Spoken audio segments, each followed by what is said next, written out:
given that you are all exhausted and not wanting to talk and probably want to go home and sleep, so I decided instead of having recap questions is to recap on my own without asking you anything. Okay, so just to recapture what we talked about briefly last time so that we continue where we left off, we introduced that food enzymes are proteins. Although there are cellular enzymes like ribozymes, they are not relevant with respect to food applications. So all food enzymes are proteins, which we established that last time. And then we talked about enzymes being belonging to 6 main classes.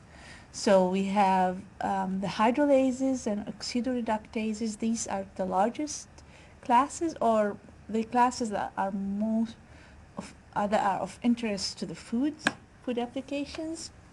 And then we have the transferases, isomerases, lyases, and ligases. So lyases is the removal of a couple of groups and generation of double bond, and ligases are involved in forming covalent bonds. The others are implied from their names. So enzymes are biological catalysts. They lower the activation energy of a reaction, so it goes at a much faster speed. And enzyme specificity is based on an induced fit theory rather than the lock and key theory. The induced fit theory is the active site is not a rigid site. It changes in configuration based on conditions of the environment and upon the structure of the substrate. So it reconfigures to fit and interact stereospecifically with the substrate. So the interactions are still very specific interactions, but the active site is not rigid. It means it changes and molds its structure based on environmental conditions and the shape of the substrate. There are many different applications of enzymes we talked about, and we gave examples for quality, assessment of quality, processing quality, or use as processing aid, or just to measure activity, as say measuring rennet activity in order to determine how much to use of rennet to produce a certain amount of curd in a certain period of time. Analysis of constituents, such as determining total starch, or determining dietary fiber, or just total glucose, or reducing sugars. So we talked about examples of these. Also, we introduced the important parameters in enzyme kinetics, Vmax and Km. So Vmax is the maximum reaction rate when the enzyme is saturated with substrate. Okay, so when the enzyme is saturated, then it's zero order with respect to the substrate and first order with respect to the enzyme.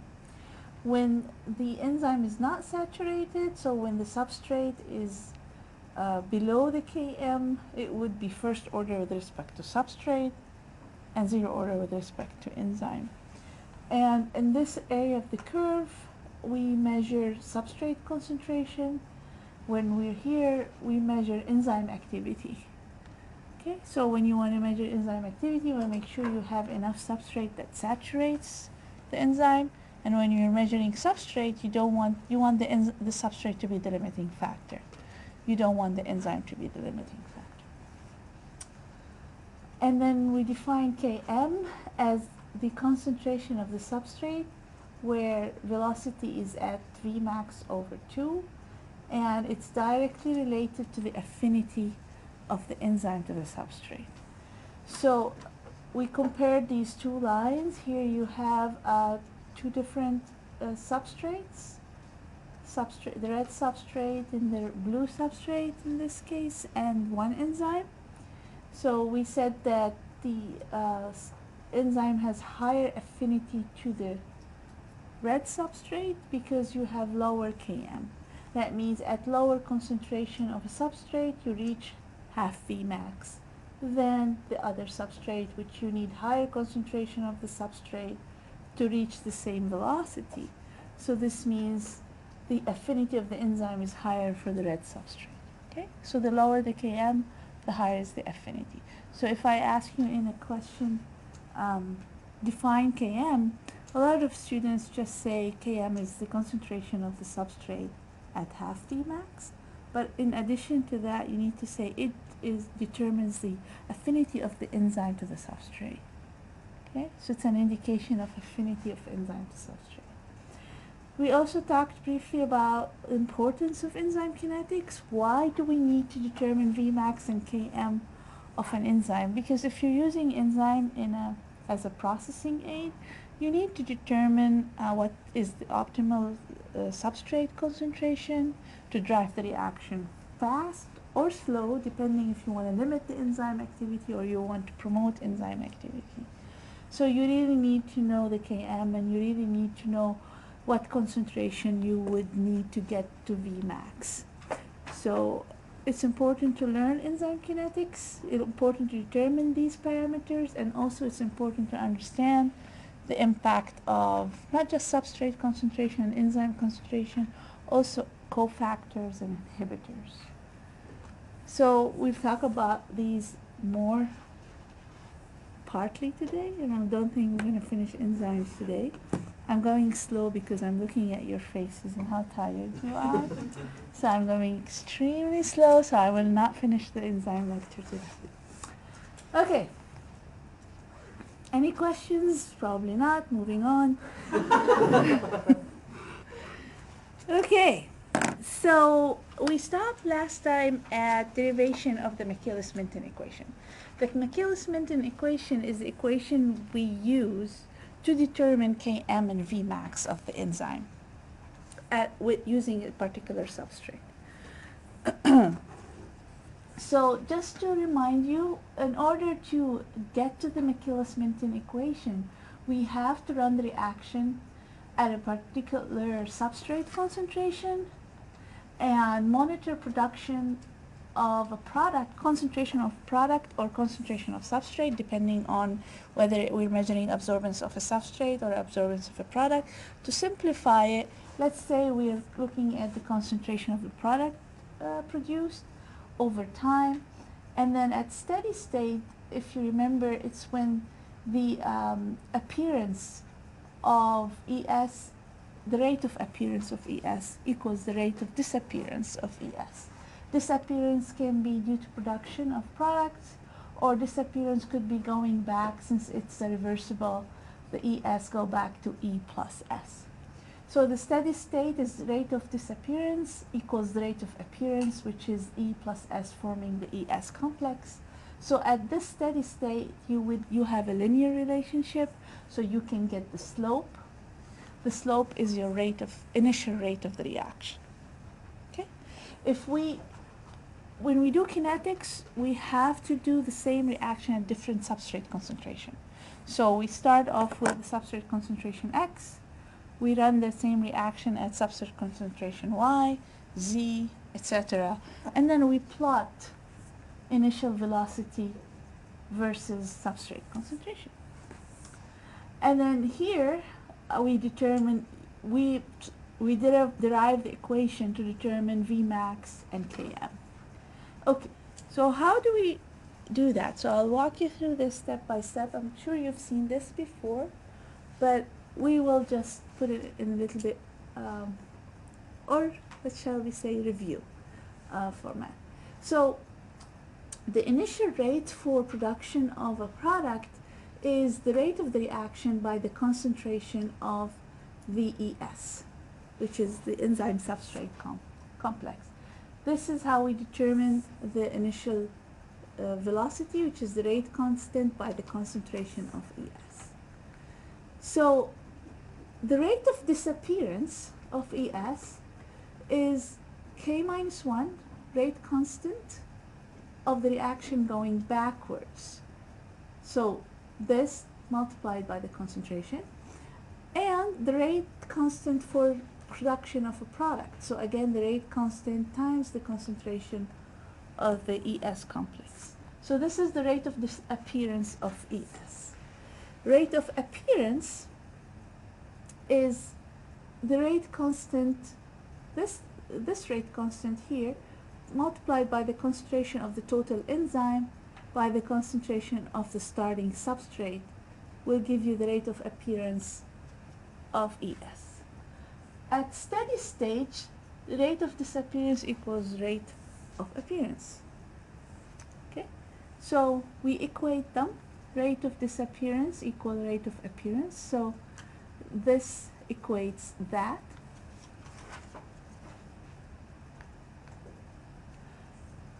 And I need to replace the concentration of the enzyme that is free enzyme. So the free enzyme plus the complex enzyme is the total enzyme. E naught is total enzyme concentration. So I substitute the E using this equation. So I just put that in, the algebraic substitution. I rearrange to take the ES out. So again, algebraic substitution, rearrangement. And I solve for the concentration of ES. Again, rearrangement, and I get this equation right here, the same as here. I just brought it to the next slide. So this is just rearrangement, algebraic rearrangement. And these values, k minus 1 plus k2 over k1, is your Michaelis constant, rate constant. So the km.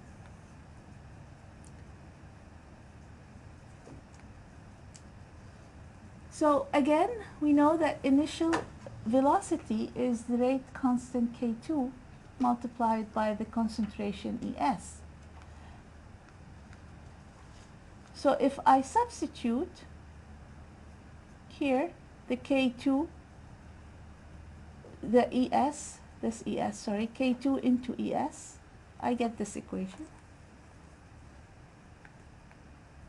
I'm just bringing it up here. When we're working at Vmax, and that's when we really need to determine enzyme parameters, we always want to make sure that the substrate is not the limiting factor. So we always, this is the rule, always when we're determining Km and Vmax of an enzyme, we have to make sure that we're working in this area where the substrate is not the limiting factor. So this condition, when all the enzyme is saturated, we have Vmax. So K2 into ES, all of the enzyme is saturated with the substrate. So ES concentration is equal to the total E naught concentration. So instead of V0 or initial, it is Vmax equal K2 into the concentration of the total enzyme. And then I substitute. So initial velocity, this becomes Vmax because Vmax equal K2 into the total enzyme concentration. So then this becomes Vmax, and then into the substrate, the same up here, down here. This is your Michaelis-Menten equation. Okay, so you can go through it slowly on your own. It's just not that hard. It's mostly algebraic substitution and derivation. And then assuming, and this is when the substrate is much greater than the Km. This is always the case when you're looking for enzyme parameters. If you remember this, then all of this will make sense to you. And when all of the enzyme is saturated with the substrate, this concentration is equal to the total enzyme concentration. So if you remember these two things, then it becomes easy to follow the derivation of the equation. Okay? Easy in a sense using algebra to derive and remembering these two terms, that when the substrate is not the limiting factor, your enzyme is saturated, and the concentration of the enzyme substrate equal the concentration of the total enzyme. Okay, is this clear? Okay. So now you have the Michaelis-Menten equation for this graph right here, but this, we don't like nonlinear equations. It's not easy to work with, so we always try to convert nonlinear equations and nonlinear figures, graphs, to linear. So these guys here, Lineweaver and Burk, were smart. They said, well, let's make this linear. Makes it easy for us to do the math. So let's take this equation right here, which is the same as this one, Michaelis-Menten equation, and invert it. By inverting it, meaning what they did is instead of plotting initial velocity to substrate, like here, substrate concentration, initial velocity, they said we're going to plot the inverse, 1 over initial velocity, and your x-axis will be 1 over the concentration of the substrate. By doing so, you will have your regular y equal ax plus b equation.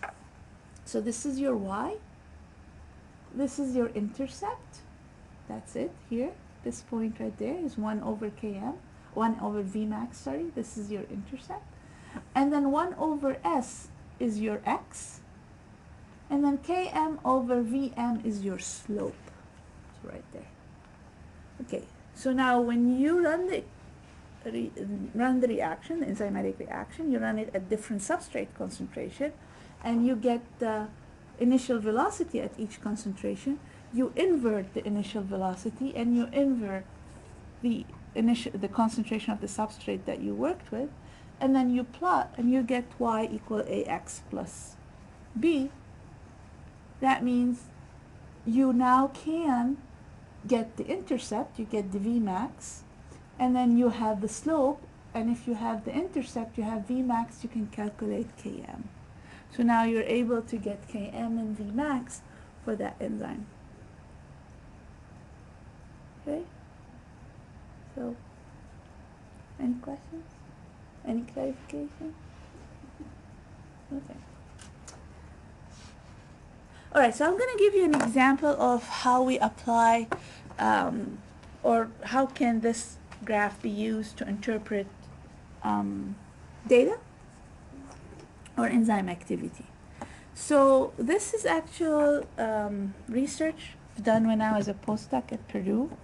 So I was looking at the bioavailability of 3 components or 3 compounds. These are phytochemicals from the same families. They're called isoflavones. So this is the isoflavone. The R1 and R2 is different in each of these compounds. But they all have the general phenolic compound and a glucose attached to it. So if we want to look at the biology of this phytochemical, in order for it to be absorbed by our body and to be utilized, this glycosidic bond here needs to be broken before it can be absorbed and utilized by our body. So there are glucosidases in our gut that will break this bond and allow this component to be absorbed. Okay, so why am I telling you the whole story? The whole story is I wanted to see which one of these are more bioavailable. 1 enzyme, 3 substrates. Okay? The enzyme's role is to break this glucose so that this part of the compound become absorbed. So we have to break this bond. So what I did is I did the reaction at, I used 3 different substrates, same enzyme, and I did multiple, 1, 2, 3, 4, 5, 6 different concentrations. At least 6 for some of them were not 6, depending on the goodness of the data. But anyway, different concentrations, and I calculated the initial velocity, and I made the plot, and I got the equation of the line for each substrate. Same enzyme, each substrate.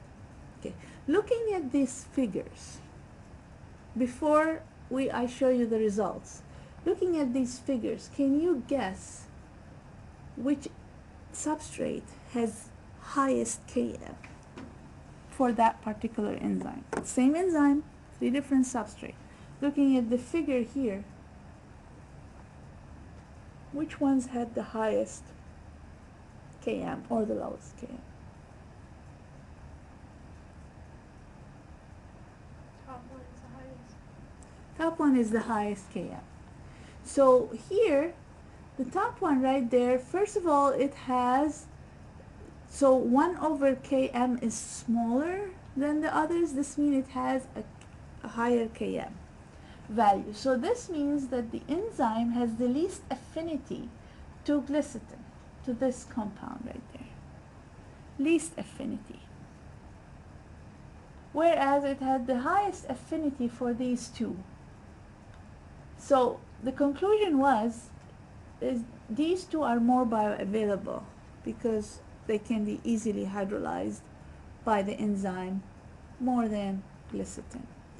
So glycitin had low Vmax because 1 over V is higher than 1 over V here. So this means it has a lower Vmax, and it had lower catalytic efficiency. Kcat over Km is catalytic efficiency.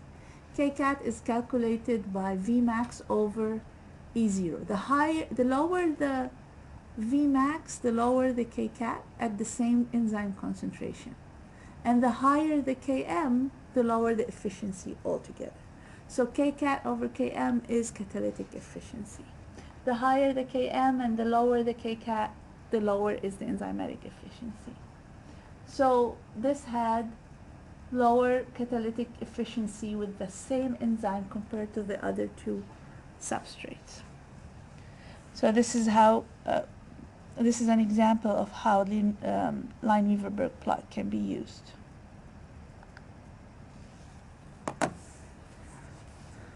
Any questions? Okay. So let's look at factors that impact the reaction rate. Assuming we are working when we have insufficient amount of substrate. So we're looking at the impact of the factors on the enzyme and the enzyme activity when the enzyme is saturated with the substrate. So substrate is not your limiting factor. So if substrate is abundant, then it's first order with respect to the enzyme concentration. So as the enzyme concentration increases, your rate of the reaction will increase, assuming you're starting with abundant substrate. Okay, but this is not always the case. This linear curve is not always the case. So look here what happens. So here you have product, and you have time, and then you have the rate of the reaction, obviously.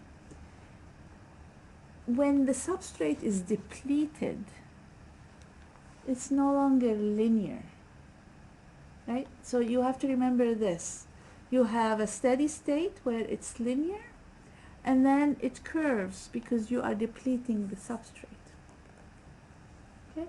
So when you design an enzymatic reaction or experiment, and you want to monitor enzyme kinetics and parameters, you want to make sure you do not select the time point when your actual line is not linear. So you want to work, well, this is concentration of enzyme 1, concentration of enzyme 2, 3, and 4. This is very important if you're ever going to design an enzyme reaction. So what's important that I want to make a point out of here, if the time here is, let's say, 5 minutes, it's a very short reaction. Do you think which concentration of the enzyme you'd rather go with? Yeah, first or second. Because if you select third and fourth, your reaction here is not linear, so all your calculations would be wrong. Your prediction is wrong. So you want to go, oh, if I want to select 3 or 4, I probably need a 30 seconds reaction. Can you control a 30-second reaction? No, hardly ever. It's too short of a reaction time. You cannot control it. Let's say A is 60 minutes, not 5 minutes. Then you say, oh, 60 minutes is a long time for me to run a reaction. It will take me forever to run 5 different concentrations. I would say, okay, then I probably should go with concentration 4 and select 10 minutes reaction time. Okay? So it's always, you want to think about efficiency, your experiment efficiency, how many reactions you can run in a certain day, time of the day, and what parameter you can use so that you stay in the linear portion of the curves for you to be able to do sound calculations and not to deviate from the law of that equation. Okay.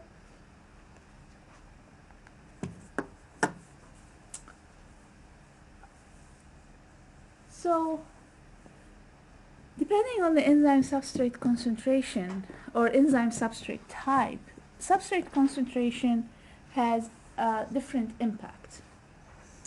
Obviously, it depends where you are with substrate concentration. You could have a first order with respect to substrate or zero order with respect to substrate. But there are certain things that might happen when you have really high substrate concentration. You are beyond the saturation point of the enzyme. Some substrates will actually inhibit the reaction if they're too concentrated. Instead of seeing Vmax, actually the velocity will go down. Why is that? Because the substrate will bind at a different location with the enzyme, non-specific interaction. So you would have your enzyme, this is your active site, and then there's your substrate, and then another substrate will bind here. It will change the configuration of the binding site, then this won't not bind anymore. Or if it binds, it will not go into product. That's substrate inhibition. So we really have to be careful in understanding the impact of substrate concentration or our enzyme activity when you set up an enzymatic reaction.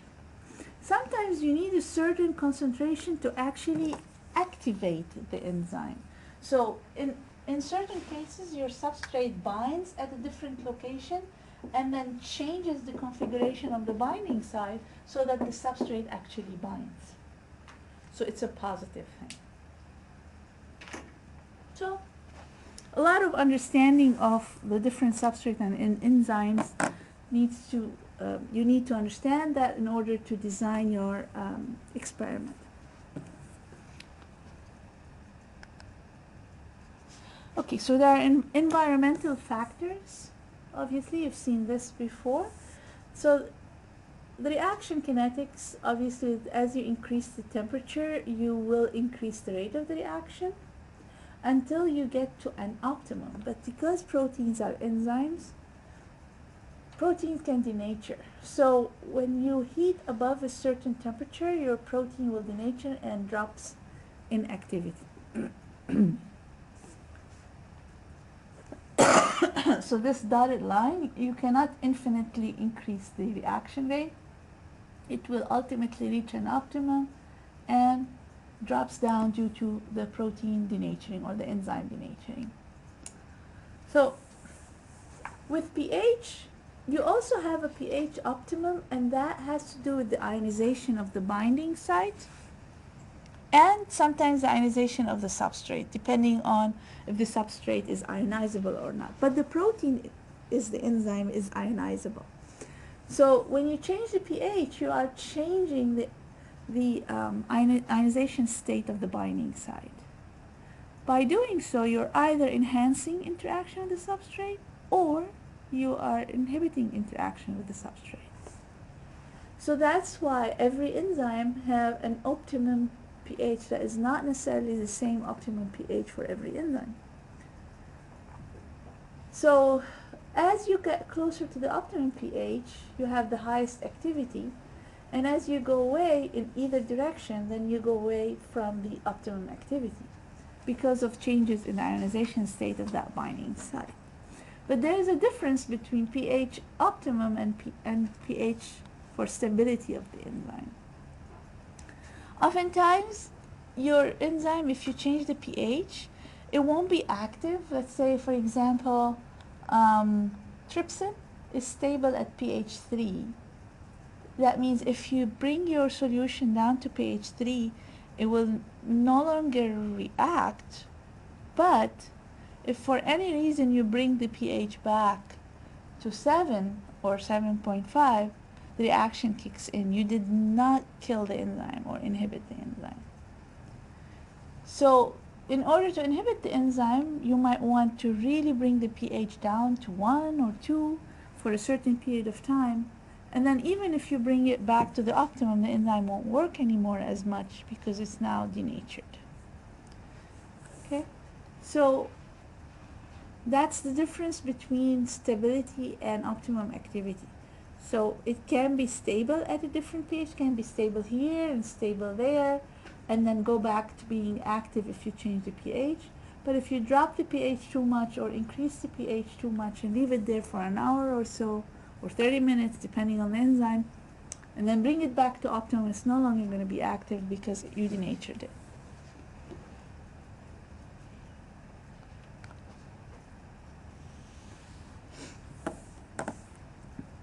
So other environmental factors are cofactors, enzyme cofactors. So are either called cofactors sometimes, and sometimes you here you see the term coenzyme. Coenzyme is mostly for organic cofactors, and sometimes you have inorganic metals, so they're not called coenzymes, they're just called cofactors. So there are two types of cofactors. You have the prosthetic groups. These groups associate or bind very strongly with the enzyme. It's almost an irreversible binding. So, and they're the non-protein portions of the enzyme, and once they bind, they give the enzyme the unique configuration that will allow the enzyme to bind to the substrate. Without that prosthetic group, the enzyme will not bind to your substrate. An example of that is the pyridoxal phosphate. This phosphate that is part of vitamin B6. This is a prosthetic group that is necessary for aminotransferase enzyme, which transfer amino groups to different compounds. So this is an example of a prosthetic group. Coenzymes are a little bit different. They act as a co-substrate really. So they are not irreversible, so they bind to the enzyme, but they dissociate from the enzyme. It's kind of a reversible reaction. And they are released at the end of the reaction and are ready to participate again. So this is the example with the ethanol and NAD. For the alcohol dehydrogenase enzyme, NAD is the coenzyme for that, or acts as a co-substrate, resulting in dehydrogenation of ethanol and production of acetaldehyde product. Question. So if you have a prosthetic group, would that reduce the rate at which like oversaturation of your substrate would like possibly inhibit binding? Rate of oversaturation? Like, so you were saying earlier, if you have too much substrate, it can bind the enzyme in a different spot, making it unable to actually bind and process. Yeah, but this is not a substrate. This is a group that binds to the enzyme at a different location than the binding site. So would it like negate that effect? It has no, it's not related. Not totally not related. Mm-mm. Because if there is a substrate inhibition or activation, it would occur at a different site. Okay. Yeah, so they're not related at all. Okay. Got any other questions? Okay. So there are inhibitors as well, so it gets complicated. So there are two classes of inhibitors. You have the irreversible inhibitors. That means once they bind, they do not dissociate very easily. That's what dissociation constant is very small means. So after you put, let's say, the inhibitor with your enzyme for a certain period of time, and usually the reaction is slow, you need to incubate it in order for a while in order for them to bind. Once that happens, and then you measure the concentration of free inhibitor in the system, it will be very, very low. So that's what it means dissociation constant is very low. So it's the concentration of the free inhibitor in the system will be very low. It doesn't dissociate that easily. So it's almost an irreversible, well, it's an irreversible association.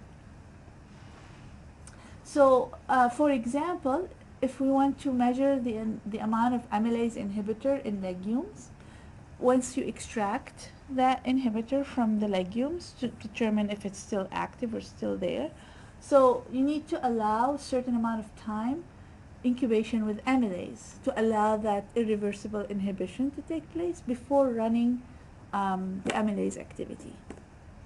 To determine if the amylase was inhibited, that will confirm whether or not the amylase inhibitor was present or active. Okay. The inhibitors that are more relevant to food application are mostly reversible inhibitors. So there are three categories of them. One is the competitive inhibition. So here's an illustration of a competitive inhibition. So you have an enzyme, and then you have the substrate, succinate in this case, will react stereochemically with the binding site of the enzyme and will generate fumarate, and the enzyme is freed again to start another reaction with another substrate. If you have an inhibitor, melanate is an inhibitor. It has very similar structure to succinate, that's why it's a competitive inhibitor. Very similar structure, the only difference is it has one less methyl group. So instead of having two methyl, it has only one methyl. So it does still bind stereochemically, inhibiting or preventing the binding of the actual substrate. So it's competing with the binding of the actual substrate, but there's no product formation. So when the substrate is very close in structure and it binds in similar way to the enzyme at the binding site, it's competitive inhibition.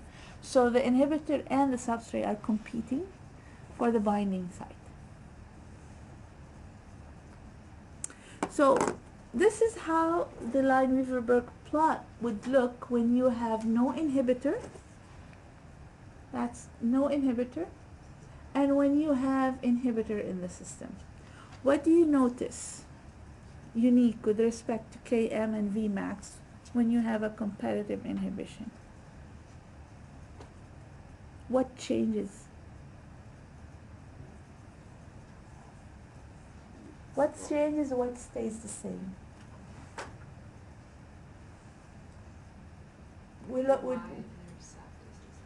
So meaning what parameter is the same, Vmax or Km?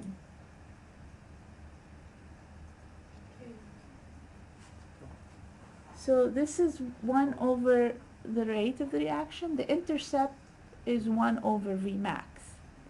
Okay? So it seems like Vmax remains the same. But what changes is when you have the inhibitor, the Km becomes larger. Okay? So when the Km becomes larger, so this means that you have less affinity to the substrate due to the competitive inhibition going on. So in competitive inhibition, you have higher Km, but once the substrate binds, the velocity is the same. Once you have actual binding of the substrate, the reaction proceeds at the same rate. So in case you have competitive inhibition, but really you have much higher concentration of substrate than inhibitor, then it will have no impact on the reaction. Yeah. So if you have much greater substrate concentration than competitive inhibitor, you won't have an impact on the reaction. There won't be an impact of the reaction. But when you have equal or close concentration of inhibitor and substrate, then you would have an impact on the reaction in the presence of the inhibitor.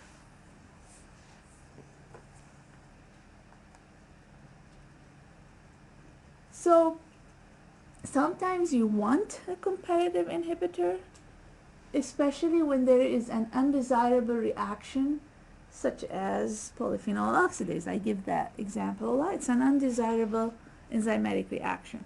Or plasmin in milk is another example, which is an endogenous enzyme that will result in breaking down of the casein and separation of milk during storage, sedimentation.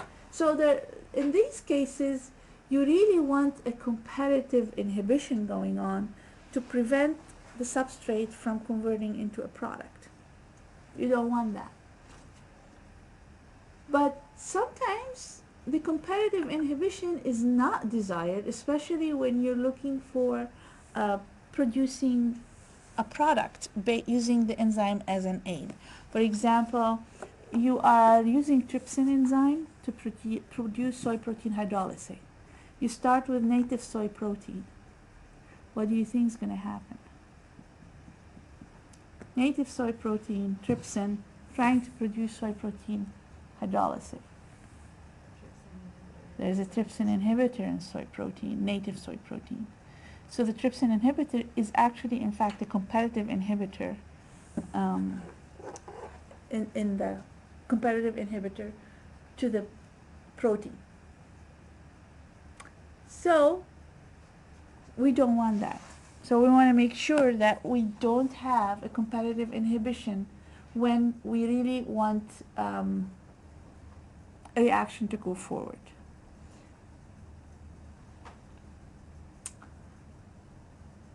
So you will have less profits if that happens, and may have to remove competitor by some means. Either preheat your soy protein, for example, or isolate the inhibitor. Usually it's preheating to inactivate the inhibitor.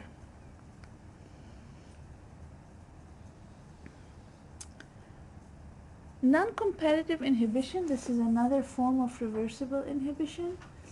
In this case, the non-competitive inhibitor binds to another site on the protein, changing the configuration of the active site, therefore the substrate won't bind. In this case, if there is no competitive inhibitor, the substrate the binding site remains the same. So the affinity to the substrate remains the same. But once some of the enzymes have bound to a non-competitive inhibitor, it acts as if you have less enzymes in the system. When some of the enzymes bind to the non-competitive inhibitor, it seems like as if you have less concentration of enzyme. Therefore, the rate of the reaction will be lower. Okay? So I would appreciate it if you do not use your phones in lecture. If you want to use your phone, you can step outside and do that. Okay, so here, like I said, it acts as if you have less concentration of the enzyme, therefore the rate of the reaction will be lower. So the Lineweaver-Burk plot will look like you have the same Km, but lower velocity. So that's an indication of a non-competitive inhibition. The last one is uncompetitive inhibition. And here, the inhibitor binds to the complex, to the ES complex. So first of all, the ES has to form, and then the inhibitor binds. And once the inhibitor binds, then the reaction does not proceed. So in this case, you are impacting both parameters. You are impacting the velocity, and you're impacting Km. So that's why we have a parallel line in uncompetitive inhibition. So I'm going to stop here before talking about two examples of the reversible inhibitors. Hopefully, I will give you a refresher next week so we can continue where we're leaving off today. Okay, that's all. So next week I will ask more questions and you'll be more interactive.